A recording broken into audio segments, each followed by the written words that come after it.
A igreja é o corpo de Cristo.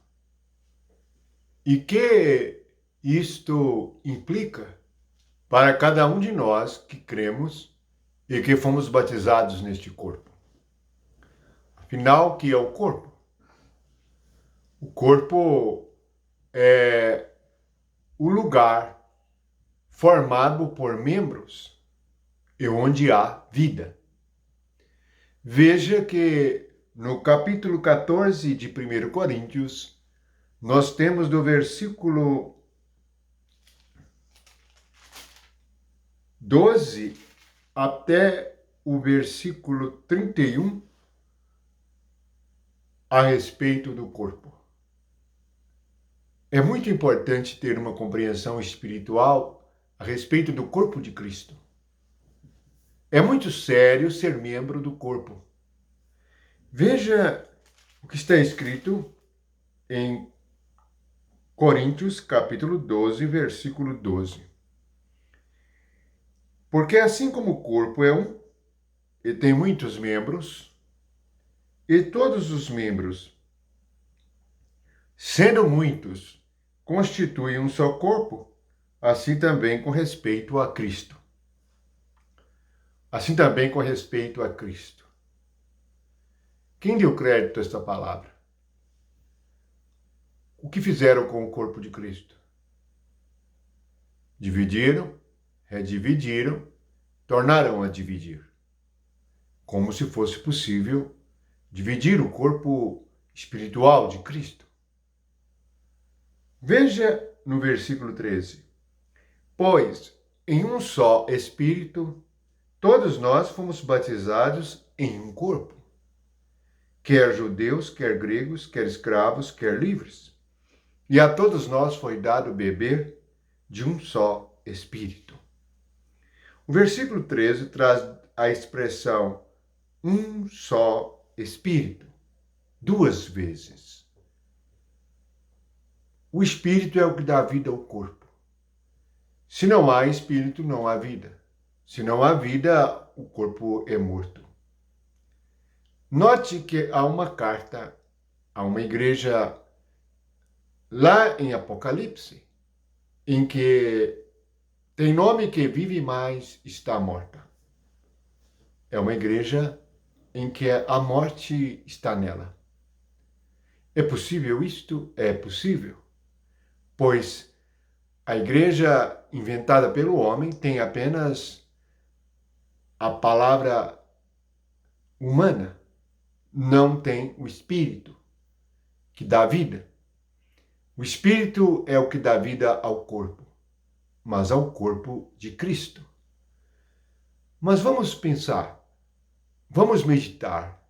Se nós somos membros do corpo de Cristo, então o Espírito de Cristo está em nós. Quem deve mover neste corpo?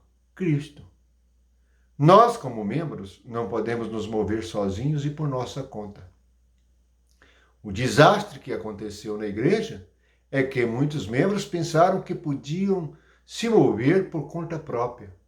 Então, fundaram instituições religiosas, e então criaram os seus CNPJs, as suas empresas religiosas.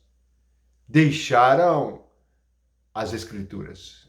Deixaram um só Espírito. Deixaram de beber um só Espírito. Deixaram de ser o próprio corpo de Cristo para se unir a um outro Espírito, ao Espírito do mundo. Veja que no versículo 14 diz assim: porque também o corpo não é um só membro, mas muitos. No versículo 15, se disser o pé, por que não sou mão? Não sou do corpo, nem por isso deixa de ser do corpo. Se o ouvido disser, por que não sou olho? Não sou do corpo, nem por isso deixa de ser. Se todo o corpo fosse olho, onde estaria o ouvido? Se fosse ouvido, onde o olfato? Mas Deus dispôs os membros, colocando cada um deles no corpo como lhe aprouve. Aqui está a soberania de Deus. Então, cada um de nós exercitamos no corpo o dom que Deus nos deu. Assim, ele compara este exercício espiritual aos membros, aos ouvidos, aos braços, aos olhos. Por quê? Para que haja harmonia. A harmonia neste corpo, ela só é possível quando há sujeição a este único Espírito. Não há como haver harmonia onde não há sujeição ao único Espírito. Portanto, é Deus quem dispôs os membros, colocando cada um deles no corpo como lhe aprouve. É para agradar a Deus e segundo a vontade de Deus. Não é para agradar homens. Não é para agradar o corpo. Portanto, essa realidade é muito séria, pois a vontade de Deus é que a igreja seja a manifestação dele aqui na terra. Se alguém quiser encontrar Deus, Jesus Cristo, o poder do Espírito Santo, deve vir à igreja, deve tocar o corpo de Cristo. Quando alguém toca a igreja, toca o corpo de Cristo, toca o próprio Jesus Cristo. Portanto, é por isso que nós falamos somente a palavra de Cristo. Por isso que só falamos a doutrina dos apóstolos, pois a doutrina do Espírito Santo, e Deus os escolheu para que nos desse essa doutrina. Note que o nome dos apóstolos está na base da muralha da Nova Jerusalém. Por quê? Porque a muralha é a doutrina do Espírito, deste único Espírito. Desde quando os homens romperam a muralha, romperam e deixaram o único Espírito e ficaram somente com as frases de efeito, somente com aqueles como se fossem provérbios ou ditados carnais, sem nenhum efeito ou poder espiritual. Portanto, quando diz que no versículo 27, ora, vós sois o corpo de Cristo, individualmente membros deste corpo. Então, nós somos o corpo. Então, se alguém nos tocar, toca em Cristo. Então, se alguém se levantar contra nós, se levanta contra Cristo. Isto é muito sério.